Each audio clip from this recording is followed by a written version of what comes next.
Hi, I'm Emily Carter. I'm 34, and I'm about to tell you a story that still feels like a punch to the gut every time I think about it. Picture me sitting here, staring into this camera, my heart racing, because this is me laying it all bare, every raw, messy, heartbreaking detail. This is the story of how my world fell apart when I found out the man I loved, the man I thought I'd build a life with, betrayed me in the worst way possible. And how, in the wreckage, I discovered who I really am. Let me set the scene. I was living what I thought was a pretty good life in a cozy little house in suburban Atlanta. Nothing fancy, just a two-bedroom with a slightly crooked mailbox and a backyard that was more weeds than grass. I'd mow it when I had to, but honestly, I hated it. My husband, Jake, and I had been married for 7 years, and I genuinely believed we were solid. Like, we'll be old and gray, arguing over who gets the armrest on the couch. Solid. I was a graphic designer, freelancing for small businesses, making logos and websites while juggling client emails that always started with, "Can you make it quick?" Jake worked as a logistics manager at a mid-size shipping company. Nothing glamorous, but steady. We weren't rich, but we had our routines, our inside jokes, our Friday night pizza dates. I thought we had love. Here's the thing nobody tells you about love. It's only as real as the person you're sharing it with. And I had no idea Jake was keeping secrets. Big ones. See, what I didn't know, what he never told me, was that his mom, Diane Carter, was the CEO of Carter Enterprises, a $5 billion tech conglomerate that could probably buy half of Silicon Valley without blinking. Yeah, wrap your head around that. Jake never breathed a word about it. Not to me, not to our friends, not to anyone. And I get why now. He wanted someone to love him, not for his family's money. Sounds noble, right? But when you're the one left in the dark, it feels less like romance and more like a lie you didn't sign up for. We met at a friend's barbecue in Decatur, one of those sticky summer nights where the air smells like charcoal and cheap beer. Our friend Mia introduced us with that smug, "you're both single, figure it out" vibe. I laughed at Jake's terrible puns, think, why did the tomato turn red level bad? And he thought my obsession with true crime podcasts was adorable. We clicked, like puzzle pieces snapping into place. A year later, we got married at a community center with fairy lights we strung up ourselves and a playlist I spent weeks curating. It wasn't a Pinterest wedding, but it was ours, and that felt like enough. For a while, it was. We'd stay up late watching old horror movies, arguing over whether The Shining was overrated. I'd burn toast, he'd pretend it was gourmet.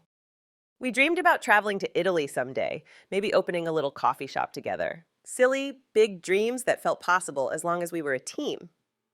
But then, there's always a but then, isn't there? Things started to shift. Jake got distant. He'd come home from work, toss his keys on the counter, and barely look at me. I'd ask about his day, and he'd mumble something about meetings before zoning out on his phone. I thought it was stress, maybe a rough patch at work. I didn't know he was slipping away until it was too late. It started with little things. He'd make comments about how our friends were buying bigger houses or taking vacations we couldn't afford. "Don't you ever want more, Em?" he'd say, staring at the ceiling of our bedroom where a water stain looked vaguely like a lopsided heart. I'd laugh it off. "We've got each other, Jake, and decent Wi-Fi. What else do we need?" But he wasn't laughing. He started picking fights about my lack of ambition, about how I was fine with settling. Settling. That word stung like a paper cut. Our life, our home, our love, it was all just settling to him. Then came Lauren. She was one of his new colleagues from a networking group he joined. Suddenly he was all about building connections and expanding his horizons. Lauren was everything I wasn't. Polished, flashy, the kind of woman who wore heels to casual lunches and name-dropped restaurants I'd only seen on Instagram. She drove a sleek Tesla, had a wardrobe that screamed, "I shop at boutiques you've never heard of," and laughed at Jake's jokes like he was hosting SNL. I'd hear him on the phone with her, laughing in a way he hadn't with me in months. Each giggle was a knife to my heart, twisting deeper every time. I tried to ignore it. I told myself I was paranoid that Jake was just networking. But deep down, I knew. You know that feeling when your gut screams the truth, but your heart begs you to look the other way? That was me, lying awake at night, wondering where my husband had gone. It all came crashing down on a random Thursday. I'd finished a project early and decided to surprise Jake by coming home with takeout from our favorite Thai place. I walked into our house calling out, "Babe, I got pad Thai," like some cheesy rom-com wife. But the house felt wrong. too quiet, too heavy, like the air was holding its breath. Then I heard it. Drawers slamming in our bedroom, the rustle of clothes. My stomach dropped. I walked down the hall, each step heavier than the last, and there he was. Jake, packing a suitcase like he was fleeing a crime scene. Shirts, shoes, his favorite watch, all disappearing into that bag, like our marriage was just a phase he was over. He didn't even flinch when he saw me. No guilt, no, we need to talk. Just a cold, I'm leaving, Emily. Like he was telling me he was grabbing coffee. I stood there, clutching the takeout bag, feeling my world tilt. Lauren can give me what you can't, he said, not even looking at me. She's got ambition, Em. She's going places. I can't keep pretending I'm okay with this mediocre life. Mediocre. Our life, our love, was mediocre to him. I wanted to scream, to throw the pad thai at his head, but I just stood there, frozen, as he walked out, his suitcase wheels squeaking like a final insult. The weeks after were a blur. I'd wake up, stare at the empty side of the bed, and wonder how I'd miss the signs. I threw myself into work, designing logos until my eyes burned, because it was better than crying myself to sleep. My friends tried to help, but their "you're better off" pep talks felt hollow. I wasn't better off. I was broken. Then came the day that changed everything. I got a call from my best friend, Mia, who works at Carter Enterprises. Em, you need to come to the office. Now. Her voice was urgent, and I didn't ask questions. I drove to downtown Atlanta to the gleaming glass tower of Carter Enterprises, a place I'd never set foot in because Jake always said it was just his mom's boring office. Yeah, right. I walked into the lobby, marble floors, chandeliers, the kind of place that screams, "We're richer than God." I was sitting in a corner trying to blend in when I heard her voice. Lauren, all fake charm and designer perfume, arm in arm with Jake. They were there for a big meeting with Diane Carter acting like they owned the place. Lauren leaned into the receptionist saying, "We're here to see Mrs. Carter. It's urgent." Jake stood there smirking like he was about to close a deal that'd make him a king. Then Lauren saw me. Her face lit up with that mean girl glee, like she'd just found her favorite punching bag.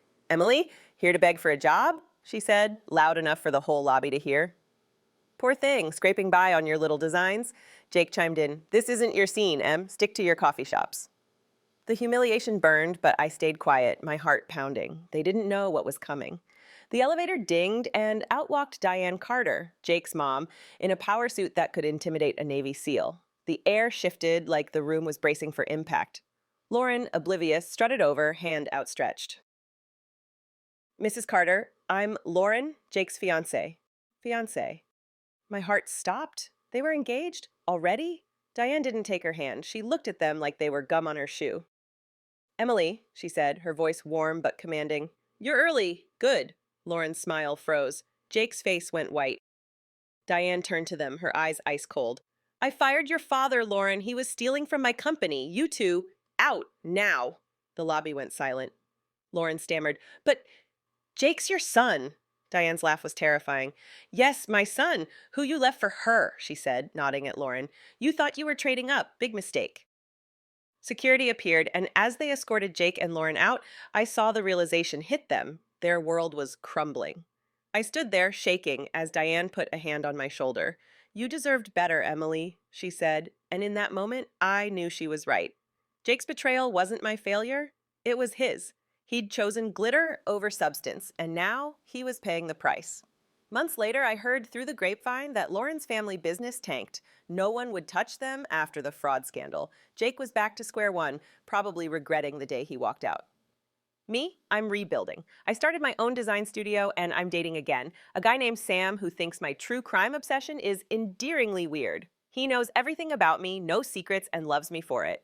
This is my confession. I loved a man who didn't love me back, not really, but in losing him, I found something better, myself.